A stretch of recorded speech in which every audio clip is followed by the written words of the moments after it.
Hello everyone, मैं हूं प्रिया और आप देख रहे हैं इन्फॉर्मेशन टेक और मेरे चैनल में आप लोग का बहुत बहुत स्वागत है। अगर आपने हमारे चैनल को सब्सक्राइब नहीं किया है तो प्लीज़ जाके सब्सक्राइब कर दीजिए।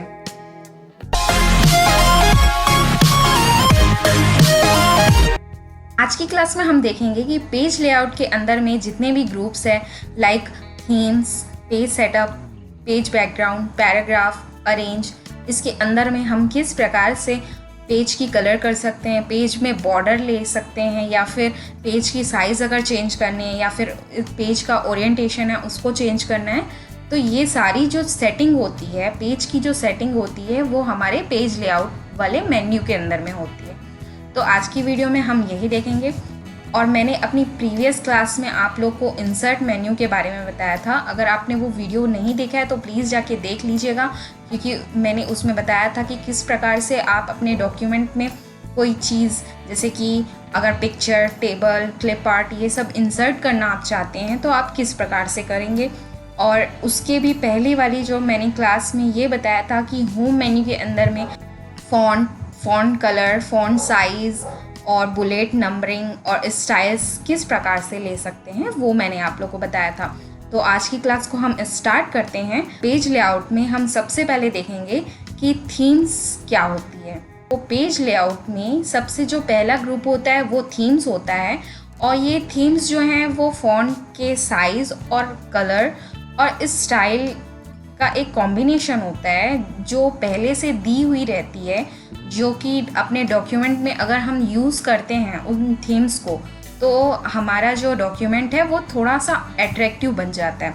तो आप क्या कर सकते हैं कि आप मान के चलिए यहाँ से कोई से भी एक थीम को आप सेलेक्ट अगर करते हैं, मैं इसको यूज़ कर रही हूँ और मैं लिखना स्टार्ट अगर करती हूँ तो आप देख सकते हैं कि ऑटोमेटिक जो है हमारा फ़ॉन्ट जो है चेंज हो गया है।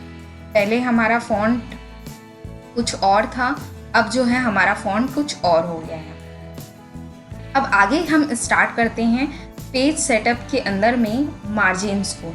तो यहाँ पे जो आप छोटा सा जो एरो है उस पर अगर आप क्लिक करेंगे तो यहाँ पे बहुत सारे ऑप्शन दिए हुए हैं like normal, narrow, moderate, wide, mirror, office 2003। आप अगर टॉप, बॉटम, लेफ़्ट और राइट से अगर गैप कम करना चाहते हैं और या फिर गैप ज़्यादा रखना चाहते हैं तो इसका मतलब ये हुआ कि आप यहाँ से चूज़ कर लिए कोई भी एक ऑप्शन को। मान के चलिए वाइड को मैं चूज़ करती हूँ तो वाइड में क्या होगा, तो वाइड में ये होगा कि हम जहाँ से लिखना स्टार्ट कर रहे हैं हमारा जो मार्जिन है वो यहाँ से यहाँ सेटअप हो गया और हम जो है यहाँ से लिखना स्टार्ट करेंगे और वो सिर्फ जो है यहाँ तक ही दिखाएगा इस प्रकार से। अगर आप किसी और मार्जिन को चूज़ करते हैं लाइक नैरो यूज़ करते हैं तो नैरो में देखिए आप हम यहाँ तक लिख सकते हैं। तो ये होते हैं पेज मार्जिन। पेज मार्जिन का मतलब ये होता है कि ऊपर से, नीचे से और लेफ़्ट और राइट से क्या होते हैं, गैप कम हो जाते हैं। अभी देखिए हमने जो है मार्जिन में नैरो यूज़ किया था तो यहाँ पे टॉप से 1.27 सेंटीमीटर और बॉटम से भी 1.2 सेंटीमीटर, लेफ़्ट से भी सेम सेंटीमीटर और राइट से भी सेम सेंटीमीटर का गैप बना हुआ है। तो ये मार्जिन जो होती है वो ऊपर, नीचे और लेफ़्ट और राइट का जो गैप होता है वो डिसाइड होता है। अगर आप खुद से कोई साइज़ को क्रिएट करना चाहते हैं तो आप कस्टम मार्जिन में जाके उन साइज़ को चेंज कर लेंगे यहाँ से। और यहाँ पे अभी जो है A4 साइज़ है, यहाँ से अगर आप पेपर भी चेंज करना चाहते हैं तो पेपर भी चेंज कर सकते हैं और इनकी सेटिंग्स को आप यहाँ से जो है चेंज कर सकते हैं। यहाँ पे अगर आप पोर्ट्रेट या लैंडस्केप रखना चाहते हैं अपने ओरिएंटेशन को तो इस प्रकार से कर सकते हैं। जैसे कि ओरिएंटेशन का मतलब ये होता है, अभी मैं आगे बताने ही वाली हूँ। ओरिएंटेशन हमारे पास दो प्रकार के होते हैं, एक होता है पोर्ट्रेट और एक होता है लैंडस्केप। तो आप अभी पोर्ट्रेट को सेलेक्ट किए हैं तो पोर्ट्रेट में क्या होता है, आपका जो पेज है वो इस प्रकार से रहता है। अगर आप लैंडस्केप करते हैं तो लैंडस्केप में क्या होगा, थोड़ा सा इसका विड्थ बढ़ जाएगा और हमारा जो पेज है इस तरीके से दिखाई देगा। तो इस प्रकार से दो प्रकार के ओरिएंटेशन होते हैं जो कि बहुत इम्पॉर्टेंट होते हैं। हम जब भी प्रिंट आउट निकालते हैं तो इन सेटिंग को देखना ज़रूरी होता है कि हमारा जो ओरिएंटेशन है वो पोर्ट्रेट है कि लैंडस्केप है, ये देखना ज़रूरी होता है। देन हम कुछ कस्टम सेटिंग चेंज करने के बाद जो है अपने नए मार्जिन को बना के हम सेट कर लेंगे, ओके कर लेंगे, तो हमारा नया मार्जिन जो है वो बन जाएगा। तो आप देख सकते हैं कि यहाँ पे मैंने लास्ट कस्टम सेटिंग जो है एक आ गया है और मैंने एक ओरिएंटेशन के लैंडस्केप को यूज़ करते हुए मैंने एक नई मार्जिन को क्रिएट की है। तो आप भी जो है अपने हिसाब से मार्जिन को क्रिएट कर सकते हैं। अब नेक्स्ट आते हैं ओरिएंटेशन में, जो कि मैंने बता चुका है कि हमारे पास 2 प्रकार के ओरिएंटेशन होते हैं, पोर्ट्रेट होता है और एक होता है लैंडस्केप। अब नेक्स्ट हम आते हैं पेज सेटअप के साइज़ में। तो ये जो साइज़ है वो बहुत ही ज़्यादा इम्पॉर्टेंट है। आपको ये पता होना चाहिए कि आपका जो पेज है वो किस साइज़ का है। तो हमारा जो साइज़ होता है पेज का वो होता है A4 साइज़ का पेपर, जिसमें हम प्रिंट आउट निकालते हैं। जो ऑफिशियल वर्क होते हैं, ऑफिशियल वर्क में A4, लीगल, लेटर, ये सब पेपर जो हैं, पेपर की साइज़ जो हैं यूज़ होते हैं। तो आप जब भी डॉक्यूमेंट बनाते हैं उसके बाद आपको ये मालूम होना चाहिए कि पेपर के साइज़ में आप प्रिंट आउट निकालना चाह रहे हैं। आपने डॉक्यूमेंट पूरी बना ली, उसके बाद आपको साइज़ में जाके इस साइज़ को चूज़ कर लेना है। अगर मैं चाहती हूँ कि बहुत ही बड़े लार्ज पेज में या फिर लीगल साइज़ के पेज में अब मैं आती हूँ कॉलम में। तो कॉलम में आप देख रहे हैं यहाँ पे 1, 2, 3 लेफ़्ट राइट ऐसे बहुत सारे दिए हुए हैं कॉलम, जिसमें आप क्या कर सकते हैं कि मान के चलिए अगर आप क्वेश्चन पेपर बना रहे हैं तब आप 2 कॉलम का यूज़ करेंगे। और 2 कॉलम में क्या होगा, आपके पेज में 2 कॉलम आ जाएंगे। तो आप जनरली देखते ही होंगे कि आप जब भी क्वेश्चन पेपर बनाते हैं तो आप यहाँ से लिखना स्टार्ट करते हैं, यहाँ पर एंड करेंगे और उसके बाद बीच में एक गैप रहता है और फिर आपका जो अगला जो क्वेश्चन होता है वो यहाँ से स्टार्ट होता है और यहाँ तक पर एंड होता है। तो मोस्टली ऐसा होता है कि हम क्वेश्चन पेपर बनाने के टाइम में 2 कॉलम्स का यूज़ करते हैं और यहाँ पे आप देख सकते हैं कि 3 कॉलम्स हैं।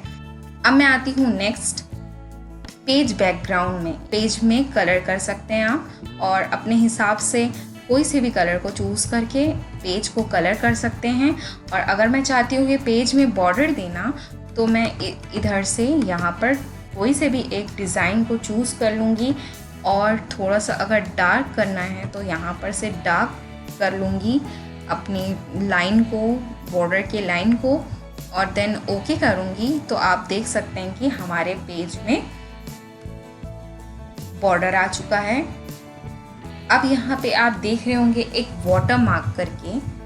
तो ये वाटर मार्क ऑप्शन जो है वो बहुत ही अच्छा और बहुत ही यूज़फुल है उन लोगों के लिए जो अपना खुद का कोई नोट्स बनाना चाह रहे हैं और उस नोट्स में चाहते हैं कि आपका जो नोट्स है वो कॉपीराइट ना हो, कोई चोरी ना करे आपका लिखा हुआ कुछ चीज़। तब आप क्या कर सकते हैं, इस वाटर मार्क का यूज़ कर सकते हैं।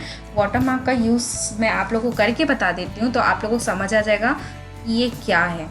तो मैं सबसे पहले कस्टम वाटर मार्क में जाती हूँ और मैं यहाँ पे 3 ऑप्शन देख रही हूँ, do watermark, picture watermark और टेक्स्ट वाटर मार्क।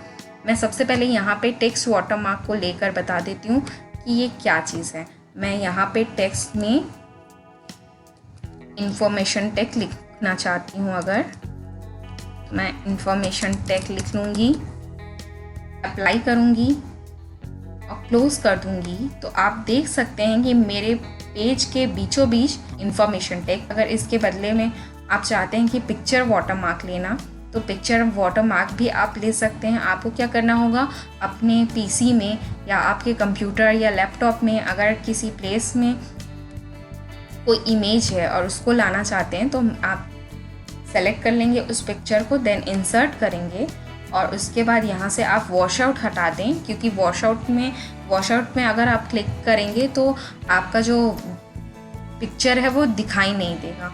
तो आपको यहाँ से वॉश आउट हटा देना है और अप्लाई करेंगे तो आप देख सकते हैं कि आपके डॉक्यूमेंट में पिक्चर वाटरमार्क आ गया है और मैंने जो इन्फॉर्मेशन टेक लिखा था वो हट गया है। तो इससे क्या होगा कि वाटरमार्क से ये पता चल जाएगा कि ये आपका बनाया हुआ नोट्स है। तो ये है वाटरमार्क के यूज़ जो कि आप यूज़ कर सकते हैं। यहाँ पर जो टेम्पलेट हैं वो दिए हुए हैं और कस्टम वाटरमार्क में जाके आप अपने हिसाब से अपने वाटरमार्क को बना सकते हैं। और अगर आप रिमूव करना चाहते हैं वाटरमार्क को तो आप यहाँ से वाटरमार्क को रिमूव भी कर सकते हैं बहुत ही ईजिली। अब मैं आगे जाती हूँ पैराग्राफ में। तो आप पैराग्राफ में देख रहे होंगे दो चीज़ें, एक तो हुआ इंडेंट और दूसरा हुआ स्पेसिंग। तो ये मैंने अपनी पहले की क्लास में बताया था, होम मेन्यू के अंदर में ये सारी चीज़ें होती भी हैं, इंडेंट और स्पेसिंग का। और अगर यहाँ पर हम देखते हैं इंडेंट और स्पेसिंग का, तो आप देख सकते हैं कि यहाँ पे एक लेफ़्ट और राइट दिया हुआ है इंडेंट में। तो इस लेफ़्ट और राइट का मतलब ये हुआ, इससे जो ये इंडेंट है, लेफ़्ट इंडेंट है या फिर राइट इंडेंट है, वो एडजस्ट होता है। तो मैं आप लोगों को करके एक बार बता देती हूँ। अगर मैं लेफ़्ट इंडेंट को थोड़ा सा बढ़ाती हूँ तो आप देख सकते हैं कि मेरा कर्सर भी आगे जा रहा है लेफ़्ट साइड, और ये जो इंडेंट है वो भी आगे साइड जा रहा है। अगर मैं राइट इंडेंट को यूज़ करती हूँ तो आप देख सकते हैं कि यहाँ पे राइट इंडेंट जो है वो एडजस्ट हो रहा है और इस साइड आ रहा है। तो इस प्रकार से आप इंडेंट को यूज़ कर सकते हैं। अब मैं जाती हूँ स्पेसिंग में। तो स्पेसिंग का मतलब ये होता है, मान के चलिए आपने लिखा हाय और बहुत नीचे लिखा है हेलो। अब चाहते हैं कि इन दोनों के बीच की स्पेसिंग को कम किया जाए, तो आपके पास दो ऑप्शन हैं। या तो आप ऐसे सेलेक्ट करके बैक स्पेस दबा लो, तो आप देख सकते हो कि बैक स्पेस से मेरा स्पेस कम हो गया। या फिर आप कभी कभार ऐसा होता है कि दोनों की स्पेस जो है कम नहीं हो पाती है, तो आप क्या कर सकते हैं, इन दोनों को सेलेक्ट कर लेंगे और उसके बाद आपको क्या करना है, जस्ट आफ्टर में क्लिक करते जाना है।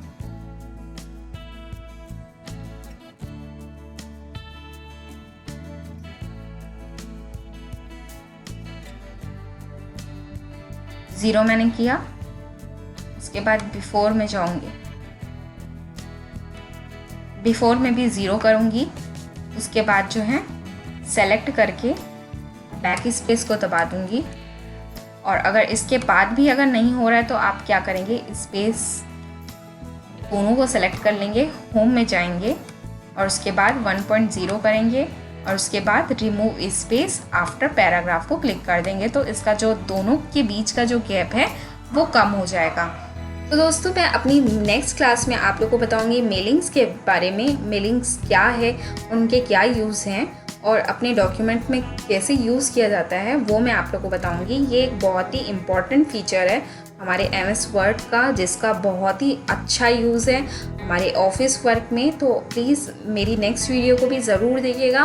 और अगर आपको आज का जो वीडियो पसंद आया हो तो प्लीज़ कमेंट ज़रूर करिएगा। इसी प्रकार मेरे साथ बने रहिए।